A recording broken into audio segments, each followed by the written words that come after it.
Hello, and on this cold early morning in Melbourne, and I suspect it's the same in Sydney, I'm Dave. And I'm Rob. Yes, my fingers are freezing. Yes, the heater is on, but in another room, so that's not very helpful. And we are about to talk about the final episode of Ncuti Gatwa's first season, Russell T Davies' return season, episode 8, The Empire of Death. Yes, indeed. Here we are, good to go. Here we are, good to go. This is our hot take. We have literally just stopped watching this about 10 minutes ago. We have no idea what the rest of the world thinks. But before we go on, listeners, for those of you who have joined us for these hot takes, I hope you will please stick around for a bit more of the podcast.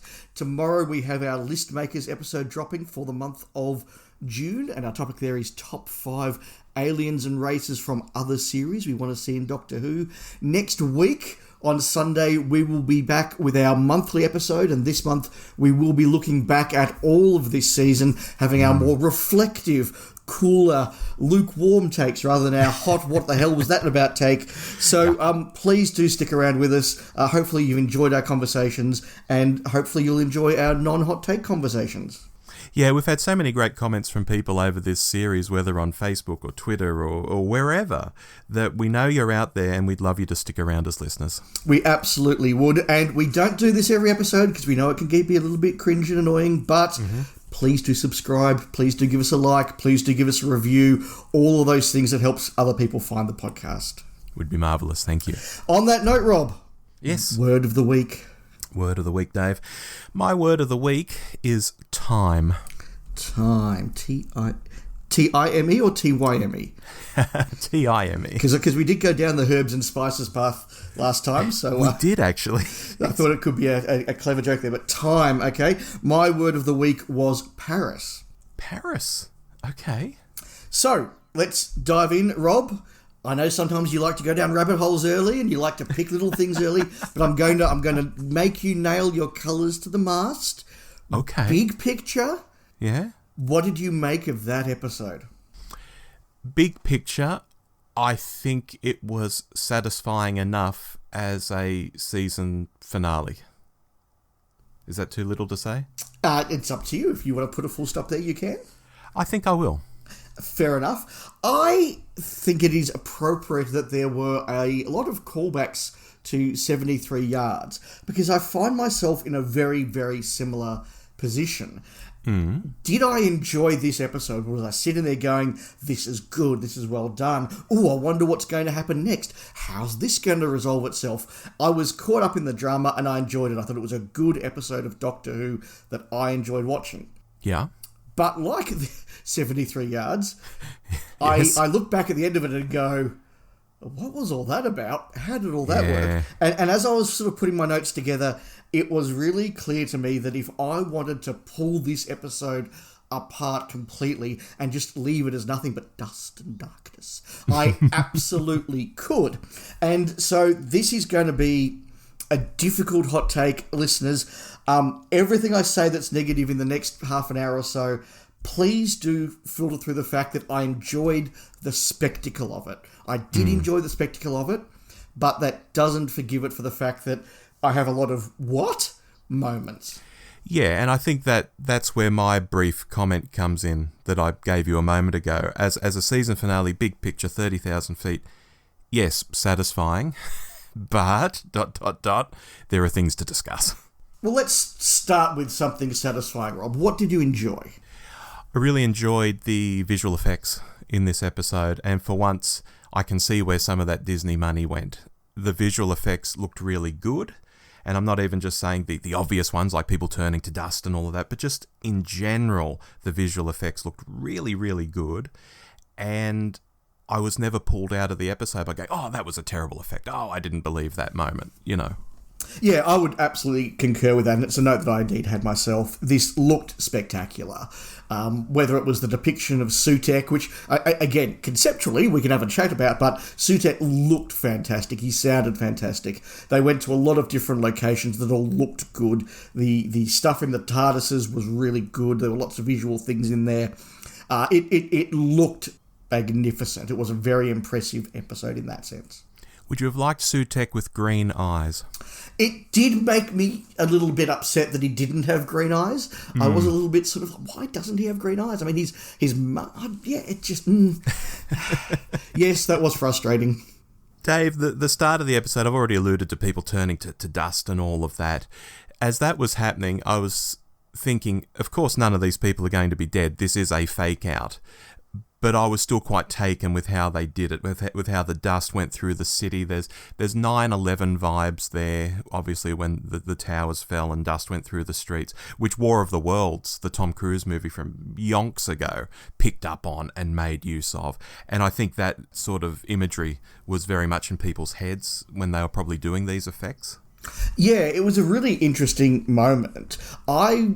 I've got to say, the moment when unit headquarters fell and Kate turned to dust, I did have a moment of, oh, they wouldn't do it, would they? They might. Like, if they want to make a big impact, they could kill Kate Lethbridge-Stewart, and she is a bit of a holdover character. She's not one of RTD, so maybe she could. Ooh, that would be a very powerful. And then they killed everybody else on the planet and all of the people that we love, and I thought, oh, okay. And unfortunately, and this is a very nice little sort of encapsulation of the episode. Visually spectacular. Yes. As a moment of television drama, really like, wow, okay, big stakes. But the moment they kill Ruby's mum and grandma and everybody else, I'm just going, okay, the stakes are now significantly lower because I know they're bringing everyone back, and I know however we get there, this is ending with a massive reset. Yeah, it becomes more about how that's going to happen rather than actually feeling emotional that beloved characters have just died. Yeah, I think that's exactly right. Whereas had it just been Kate, I would have been like, wow, the stakes are really high now. People can die. It's not going to be one big reset. And I think that's not the path I would have gone down. And it did occur to me that one of the most effective moments in the Marvel franchise, particularly the Avengers movies, was when you get to Endgame and they have the little sort of prequel bit where they go and wreak revenge on Thanos, and then the caption comes up and it says 5 years later. And I remember everyone in the cinema just sort of doing the and this idea that no, we're not just going to reset what happened at the end of Infinity War. We're going to actually have 5 years of half the population of the universe being dead, and we're going to live with the consequences of that. And that was a really powerful moment.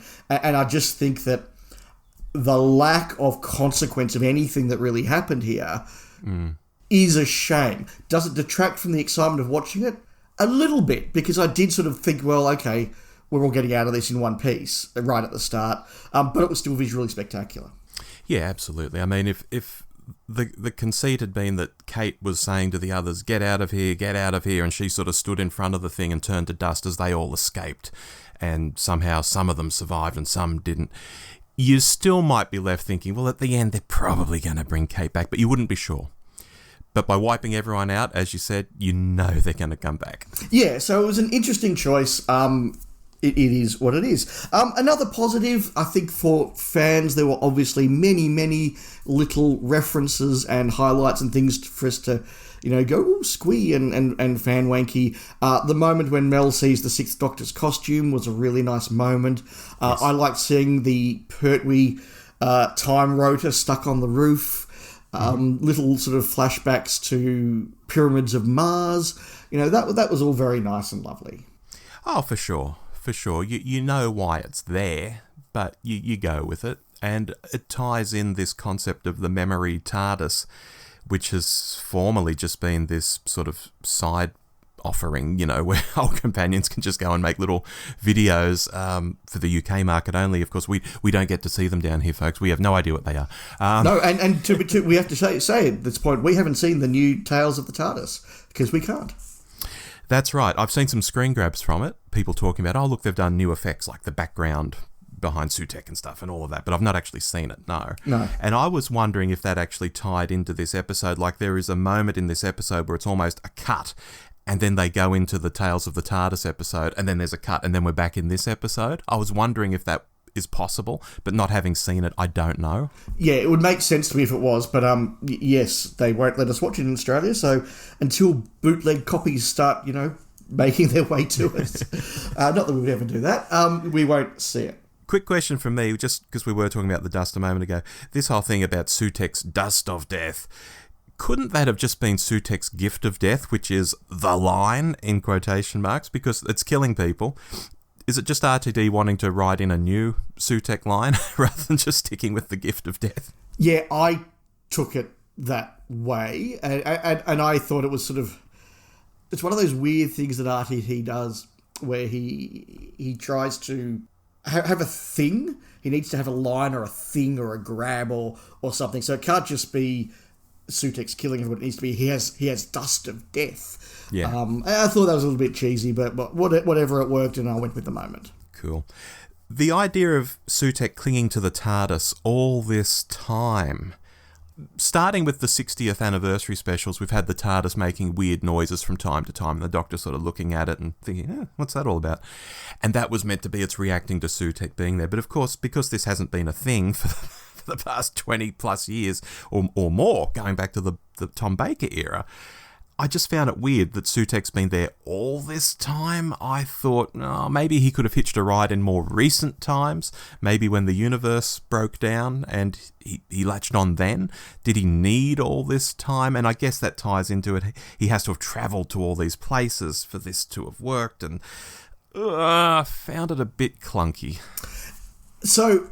I had the same problems I had with the Church on Ruby Road, where the sound mix was really, really ordinary. I had to turn the volume right up just to hear the dialogue. And I don't think I quite caught exactly what the Doctor said in that. So just let's work through this. The explanation was that Sutek at the end of Pyramids of Mars doesn't go down the time corridor, but somehow clings onto the TARDIS. Yes. And he's on the TARDIS from then on. Right, okay. Look, I'm happy to roll with that, and I think that the narrative point then that the Doctor has facilitated, aided, unwittingly abetted Sutek's destruction of the universe is an interesting one, and I think it leads to a, Shooty gets to show his emotional acting once again. Mm-hmm. So I actually kind of roll with that. What I didn't then roll with is why the time vortex suddenly killed Sutek at the end. Right, yeah. Because if he spent, hundreds of years or whatever riding around holding on to the TARDIS, sort of Captain Jack style, if he survived all that, and he survived everything the TARDIS has been through in all those seasons, including, being destroyed by the Daleks in another RTD story, etc., he survived all that, but he couldn't survive the TARDIS. Maybe it's because he was just loose without the TARDIS to protect him. I suppose that's an explanation, but that was something that did sort of make me go, well, why is Sutek dead now? He survived all that, he can't survive this? Yeah, maybe it is that. Maybe it's being close to the TARDIS. There's a bit of a bubble around it that protects you from yeah, okay. Well, obviously when the doors are open, the Doctor and companions can sit on the edge of the TARDIS and they don't get, harmed in any way. So maybe, just outside that bubble, once they detach the snatch strap off the Doctor's Hilux or whatever they were using there, and he flies off.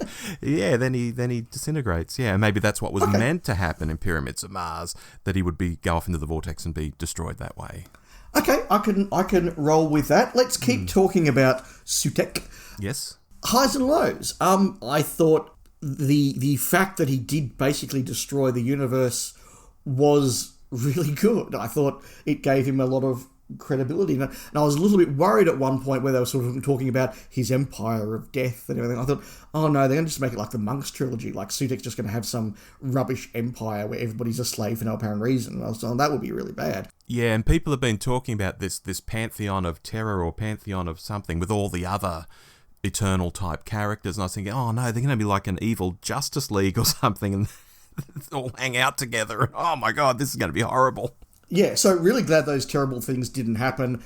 We did get Sutek sort of going back to the core of his conception as a character, which is that he fears that all other life will rise up to overthrow him, and the only way he can be the most powerful one is to destroy everything else. So he did it, and he had really great power in doing that. It raised the stakes. Gabriel Wolfe, although his voice isn't as strong at 92 as it was 40 years ago, he's still great. There were lots of good moments. That sort of worked. The visual of him being a great big giant jackal was definitely better than the slightly dodgy puppet that he was in the very end of Pyramids of Mars. So lots of good things there. But the downside of being a sort of giant jackal is that there were moments when he was just sort of acting like a giant jackal and sort of snarling and batting his paw. And I thought, oh, that's a bit pathetic. You're an siren. You don't bat your paw at things and snarl. Yeah. So what did you think, Rob? I made a note here, talking about him destroying the universe, and I wrote here, well, this has outdone the Flux. Yes. where a bit or even a lot of the universe was... No, this was everything. Or almost everything, Dave, because we did go to that strange little planet briefly, where an unexplained woman was hanging out with a spoon. And... Yes, so just before we leave Sutek, I just need to point out to you, Rob, that Melbourne lasted longer than Sydney did. You were looking at that map. I was looking at that map, and Sydney went first, and Melbourne had an extra few minutes, so points to us. Oh, well, we always have to be first, Dave. Look, that weird little planet we went to was very unexplained. I know we flash back there in the end and she's sort of living in a forest, which then made me think, well, where was this opera house she lived near? I don't know. But rewind. We went there and Shooty is wearing this poncho that seems to be made out of the material that her tent is made out of. And I'm thinking, hang on, how much time has gone by? Is he still in the memory TARDIS? Has he still got his companions? Why has he got this poncho? Has he been living on this planet for a while? That whole segment seemed very unexplained, almost like there was a scene missing, like the Doctor has to explain to the commands, well, we've found a bit of humanity that's left on this planet and I'm going to go and visit them, or something. I found that such an odd moment. I did as well. I also thought there must be a line or something here that's been cut along the lines of, the TARDIS has picked up some living thing that seems to have survived. Yeah. It's not going to be able to resist long, but quickly we need to find out what this thing is, or something. It did feel like there was a cut there. It was very, very strange. I did think that it was a giant piece of misdirection. About Ruby's mother. Clearly, we were meant to think that that was Ruby's mother, Yeah. and that Ruby was the kid in the cot. The fact that she's in a sort of a cloaky sort of thing, and the Doctor's in a hoodie, that's similar to what Ruby's mother was wearing. I think was meant to be there. Then I think we were meant to think that the woman was Susan because she did the whole I grew up on this planet, but I wasn't born here, and I had a husband and I had a kid, and I was sort of like, they're going to go down the path of Ruby's, the Doctor's great-granddaughter, which they didn't, and that's probably a good thing. Other than getting the spoon, I don't know what that contributed, other than bafflement and bewilderment, unless that is set up for season 2. Yeah. Even the spoon, though. Why did she only have one spoon? And why were all the spoons missing from elsewhere in the universe? Like, we saw that on Earth, it was just the people who had turned to dust, or objects hadn't. So I assume Earth would have been full of spoons. Why wasn't her planet full of spoons? Why did she only have one spoon? Maybe there's an answer, and I just don't know it yet. But I was very frustrated by that. Yeah, that's interesting. I did sort of have, yes, that moment of why has she and her spoon survived? I wasn't sure whether we were meant to believe that the child was alive when the Doctor arrived, but during the conversation the child died. Yeah, because he went in and he obviously acknowledged that it was a child, but maybe the child had turned to dust during their conversation because they were all about to turn to dust, and that's why she turned to dust after they finished talking. Maybe I think so, which is a good moment. Yeah, it was a moment that kept me thinking, where are they going now? But it is also a moment where you look back and go, what was that all about? Did you think Mel was going to kill herself? No. Okay. When Mel realised that Sutek had some control over her when she briefly got the skull face, I thought she was going to throw herself out of the TARDIS. And then later, when she was in the hallway in that building, when the Doctor sent her out to be on guard, she had another look on her face where I thought, she knows something is wrong. Is she going to throw herself out a window or something? Maybe that's too dark, but I was having that thought. Yeah, that is a bit dark, Rob. Okay, wow. That would have been interesting, but no, that didn't occur to me. I did pick up the moment where the Doctor holds Mel's hand and he has a moment of like, oh dear. And that obviously came into play, so I did pick up that up. That was nicely seated. I liked the moment of Bonnie sort of wrestling with, I'm very sad that I've been taken over by Sutek, but there's nothing I can do. I thought that was good. Okay. Let's talk about Yes. Susan Twist. Okay. That was one explanation I think we got and was satisfactory, that Sutek is just sort of seeding Susan Twist's through the universe to turn into his emissary. That was an explanation. It was an explanation that made sense. It's like a lot of these things in television where it is meant to have been happening for the last 40 years of Doctor Who, but it's only happened this year. It's kind of like the hybrid, just, this season everybody happens to be randomly mentioning the hybrid that we've never mentioned before or since. Like, it's always going to be that thing because it's only been invented for this season. We know that, but I thought it worked. Yeah. Yeah, and look, it looks like she's being set up to be a potential returning character in much the same way as the unit characters are. That could be interesting. Yeah, absolutely. So that worked. Ruby's mum. Yeah, a lot to say here. Well, say it, please, Rob. One of the notes I noted down was, why would you point at a name on a sign when no one else sees it?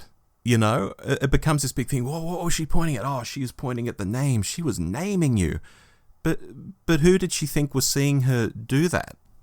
I struggled with all of this. Right. I struggled with the explanation that she's just a normal person but she's special because you make her special. I was like, okay, that's a nice little piece of drama, and if we were doing a rom-com, that would be a lovely little message for the movie. But we're doing sci-fi, and that doesn't give her magic powers. Sorry, that didn't work for me. Right. Why was she walking around in a mysterious cloak and we couldn't see her face? And she's the whole pointing thing, as you said, there's nobody sitting there watching her. Nobody would ever know that she did that. You're naming her by pointing at a road sign. That was just weird. But just the whole way, the whole body language of sort of, she's walked out of a Tolkien movie and I'm pointing dramatically and holding my point. And no, it's like, sorry, I don't know whether this was where RTD was going the whole time, or he's just gone, I've got nothing for this. I know, I'll just do this. It all fell flat. It was probably the weakest part of the episode for me. Look, notwithstanding, I get a lot of people would have been very moved by the reunion scene and all that sort of stuff, but I was. Yeah, good. I'm glad you were. I wasn't. I'm not known for my, emotional depth. But I was just sort of going, oh, this is just such a pathetic resolution on the whole thing. And I don't know, again, whether the whole snow thing is carrying over to season 2, because there was snow when Mrs. Flood did her outro. We'll talk about that in a moment. So whether there just was no explanation for the snow other than magic, or the snow is yet to be explained, I don't know. If it is not yet to be explained, I think that was a cheat. Well, we have confirmation that Ruby obviously isn't back for the Christmas special, which, rewind to January this year, that was in the Daily Mirror. Millie Gibson won't be in the Christmas special. People are like, don't believe newspapers. Well, here's the setup. She's been left on Earth. I think Shooty's off with a new companion, a one-off companion in the Christmas special. So I think that Daily Mirror piece was on the money, Dave. Sounds like it. Mrs. Flood? Yeah, Mrs. Flood, I still don't have a grasp on. I mean, she's in at the end like she's Mary Poppins up on the roof. What's going on there? All her dialogue with Cherry Sunday still seemed quite sinister at times, and I'm thinking, why is she being sinister? She's not actually taken over by Sutek here. What is going on? I don't get that at all. No, she definitely had that line where she said, and I had such great plans. And that definitely sounded like a villain who's sort of been comeuppance by a bigger villain. And, we were sort of, I think there were hints that maybe she could be involved with Sutek in the first episode. And then it was made very clear that, no, she's somebody else. I think we're meant to imply another baddie who has been doing some planning on Earth, or he's stuck on Earth, or something, and gosh darn it, Sutek's just killed me too. That's unfortunate. That's how I read it. And again, I can only assume that she's going to be a big part of season 2. So is she the one who waits? Because we never had a moment like, Sutek, you are the one who waited. So is it actually really Mrs. Flood is the one who waits? I don't know. I think that Sutek is meant to be the one who waits. And well, he did wait. We know that much. Yeah, he did wait. And then when he got a bit baffled by a low-resolution VHS, he decided that it was time to stop waiting. So I think Sutek's the one who waited. But again, maybe I'm missing that. Well, to be fair, most of Gen Z would get bewildered by a VHS tape, so maybe it's not so strange. I don't know. Hello, Gen Z, if you're listening. Speaking of Gen Z, cultural appropriation, we should just mention, I sort of like sighed and went whatever, yes. but whatever. Yes. Something we didn't get? Mm-hmm. Caroline Ford? Yeah, I mean, she's been rumoured for so long. Back to the Capaldi era, where Capaldi was talking off screen, wouldn't it be great if the Doctor met Susan? People think, oh, well, it's going to happen. It's going to happen. It's going to happen. Every season, it's going to happen. And this was surely the time to even, as you had said in a past hot take, even just have a coda at the end where the Doctor goes to visit Susan. And we just, even if she doesn't have dialogue, because I know she's old and, she hasn't acted for decades and decades, even if they were just sitting down and having a cup of tea and the camera just sort of zoomed out from them. Well, she was in an Adventure in Space and Time 10 years ago, so she has acted for 30 seconds in the past. But I actually thought that maybe they were going to do what I said, that after she said, you didn't even go back and visit your granddaughter, he said, well, that's the very next thing I'm going to do. And there would have just been a moment of I should have, something like that. Again, they've done so much seeding, and even that last conversation where she's like, you're a bad person because you haven't gone back to visit your granddaughter, still makes me think, maybe even Christmas special? I don't know. Because, I mean, I've read a bit about the Christmas special, like who his guest companion is and all of that, and I'm not seeing Susan popping up in that, Okay. So, look, I'm disappointed we didn't get Caroline Ford. I think that after all of the jangling of Caroline Ford in front of us, to not do it in this episode was a shame. Yeah. Not totally writing it off, because this is the first time in really ever that they've done 2 seasons written and filmed back to back. So there is the greater possibility stuff is holding over, and that includes Susan, that includes the explanation of the snow, that includes who Mrs. Flood is, etc., etc., etc. Yeah, but it's another year away, Dave. It is another year away, so be it. Rob, I'm not convinced about this iteration of UNIT. I've long said for a long time that modern writers don't understand the military, don't understand how UNIT works. There are many little details that I could go into, but won't. But I will say, you can either have stupid, crazy tomorrow people-looking machine robot, or you can have stupid, crazy tomorrow people vibes little kid. But both of them in the same show was too much for me. What did you think of his machine gun built into his scooter? Oh, that was just like... We've seen that how many times now with RTD? Just, they've got a machine gun in the wheelchair or the scooter, or like that was whatever. And Rose not picking up a weapon. What do we take away from that? I didn't even notice Rose was in this, to be honest. When they were all blazing away with their firearms or their scooters, Rose was standing behind them just looking at an iPad. It seemed a very weird moment. Like, is it trying to say, well, she's a pacifist, she wouldn't use a gun? But in a moment of sheer terror where you're blazing away at a god and all your pals are doing it, to just sort of be detachedly looking at an iPad seemed bizarre. Yeah, and when you've got the kid shooting... Yeah, that's interesting. No, I didn't notice it. As I said, until she woke up at the end of the episode, I was like, oh, she was there too. Huh. Yeah. Rob, we've been going for half an hour already. That's fair enough. It is the big conclusion. It is the Empire of Death. But it is time now for the Sports Desk of Death. Let's go.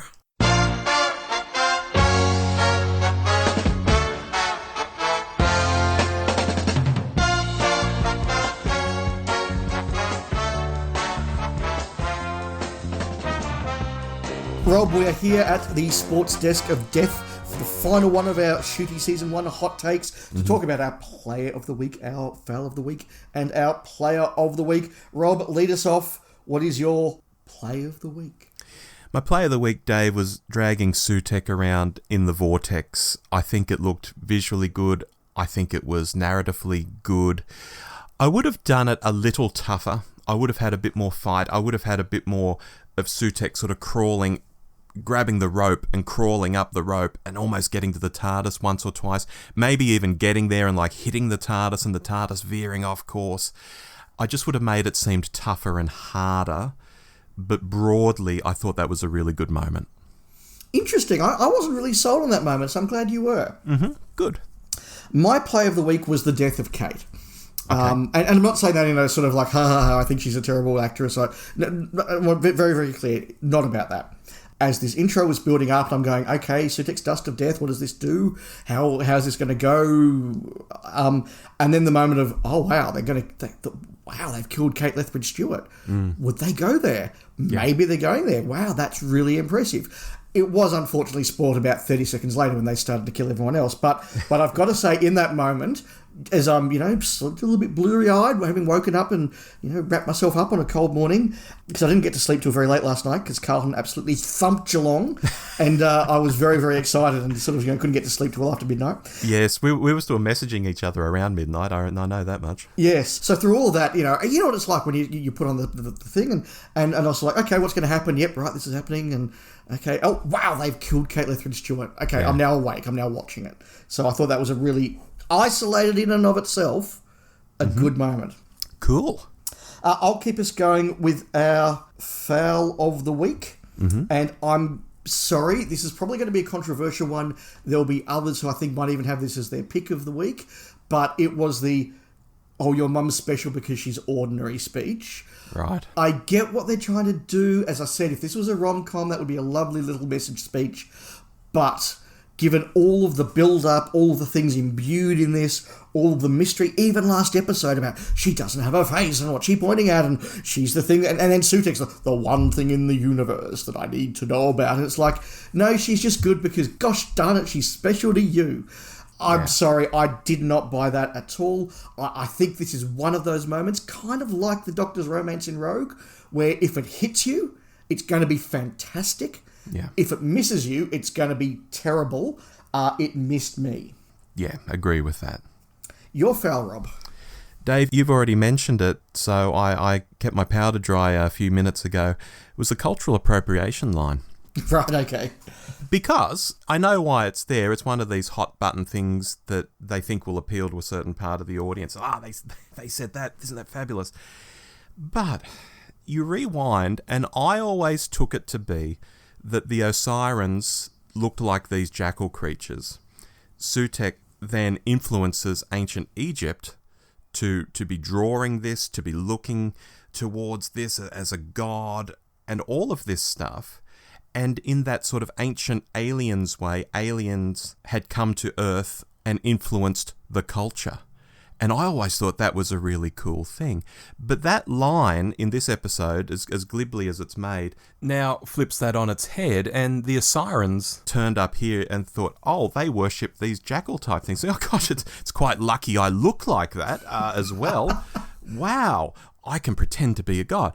I just think that's just such a cheap way of looking at it. I thought it was much cooler where the alien influenced Earth rather than the alien just coincidentally looking like something the Egyptians worshipped, and so he leaned into it. That seems lame to me. Yeah, look, it was an utterly glib line, as you said. I think that is correct. And don't forget, it wasn't just Sutek that visited Egypt. It was the 740 fellow Osirans who came, because remember, the 740 gods inscribed on the tomb of Tutmosis III. Yes, I have seen pyramids enough to be able to repeat that line. But yes, it was that the Osirans came to Egypt, and because the Osirans used pyramid power and built in pyramids, the Egyptians copied that. And because the Osirans used a certain type of stylistic design, the Egyptians copied that. And it is meant to be a chariot of the gods type thing where Egyptian culture is influenced by aliens, which is a wonderful science fiction concept. And just to be like, well, Sutek went to a Halloween party once dressed as an ancient pharaoh, and that's not good, ladies and gentlemen, was a bit pathetic, yes. Yeah. Keep us going with your player of the week, Rob.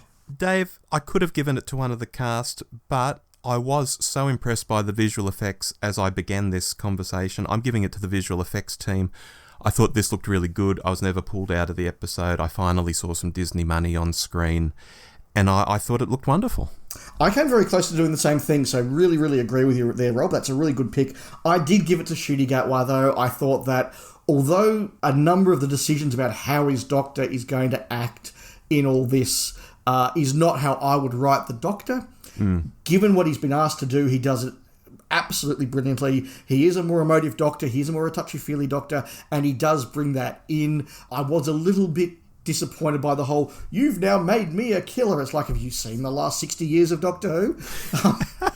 Exactly. Like, come on. What, killing Sutek's the one that's a line too far for you? No, Yeah. sorry, that was a bit too much. But again, he delivered that speech really well. So performing what he had to, Ncuti Gatwa. Marvellous. I thought he was great too. So, Rob, that brings us to the end of our last hot take. We've gone a little bit longer than usual, but that's okay. It's the big finale. And as again, we will be back in 8 days' time with a look back at this season. And there are a number of sort of themes about how this show has worked or not worked, or the rest of it. I'm very keen to pull out and talk about in a bit more depth in the wider space of a monthly. I come back to where I was at the start. Very entertaining, great spectacle. We could have pulled this apart a lot more than we have. Yes. In fact, I think the whole thing really doesn't set up to much pressure at all, but that's where we were. Yeah, I feel it was a little flimsy here and there. We could have done that. We've barely scratched it. Yeah, we'll see what we get to in our wrap-up show. Yeah, I'm going to give it a B+. I think there's a lot to commend it, a few little flaws that could rise over time if I decide I just don't care about the faults, but my hot reaction is a B+. Yeah, mine's 8 out of 10, which is the same as the previous episode. So it's up there. It's the highest score, equal with the previous episode and Boom, that I've given an episode all season. So for anyone out there who's thinking, oh, you guys don't like this, no, it's an 8 out of 10. I enjoyed it. It's just not a classic. Yeah, I think it is going to have to sit in the mind a long time, as a lot of these things are. But we'll talk about that more next month. Rob, your word of the week was time, with an I. Yes. Please explain. Dave, I need more time with this than any other episode this season. So wonderful segue you just gave me a few seconds ago. Simply, at the end of this, when I was looking at my notes and I was scratching down a few more notes, I was thinking, I've not quite got this. I've not quite got there with this. I need more time. So, time. Yeah, I think that's very fair. My word of the week was Paris. Yes. That's because it was the best of times, it was the worst of times. It was the best of RTD, it was the worst of RTD. I think this is just peak RTD. And Paris, obviously, is the city in which A Tale of Two Cities is set, so that was my link into that. I was thinking, as I was pulling my notes together for this one, it really is the best of RTD. Like, there's excitement, adventure, and really wild things going on. There's big emotional speeches. There's all of that stuff. The human element where she gets together with her mum. Yeah. Yeah, there's all of that. It is the best of RTD. It is also the worst of RTD because most of the plot does not come together very well. There's lots of sort of little things left dangling there. The human element is given greater weight and importance than the plot element, which, I'm sorry, that doesn't work for me. There are a lot of things in this where I've gone, why has he said that? Why has he done that? What's that all about? And as I was coming into this review, I was really thinking, right, that's how I have to structure where I'm going to talk about this. The best stuff is the spectacle and the fact I enjoy this episode. The worst is that a lot of it just does not make sense and does not work. And I've now said that a couple of times. So that Tale of Two Cities approach was my word of the week. When you said Paris, my mind went to running through Paris. We're running through Paris. And you were going to make a comment on the incidental music because, Dave, this whole season in the hot takes, I've noted this every week and I've been waiting for it to happen. It still hasn't happened. We haven't mentioned Murray Gold. No, he's been a little bit more on the chain this season than back in the old days. This time I did sort of go, wow, okay, Murray's really going for it here, particularly because the sound mix was off, and until I really turned the volume up, I couldn't hear some of the dialogue. Yep. Look, Murray's being Murray. Murray's doing what RTD wants him to do. I think I've just become enamoured to it. I think he's been less bombastic this season. Yeah, that's my vibe. Yeah, I think that's probably right. Yeah. Anyway, we won't go down that rabbit hole now. We won't go down that rabbit hole. Look, that's our hot take of the Empire of Death. As I said, we will be back tomorrow with our list makers. We will be back in 8 days' time with our monthly show, which will include some news, a few short topics, what we've been watching, but our main segment will be a look back on this. We have had our Gin and TARDIS episode on the Twin Dilemma, which came out a couple of weeks ago. Thank you to everyone who voted over the last week or so, and we will be watching the Carnival of Monsters over a few gins sometime in the next month or so. So that will be out. There's lots more to come on the Doctor Who show. But until then, I've been Dave. And I've been Rob. Go Blues. We'll speak again soon. Go Canterbury. Bye-bye. Bye.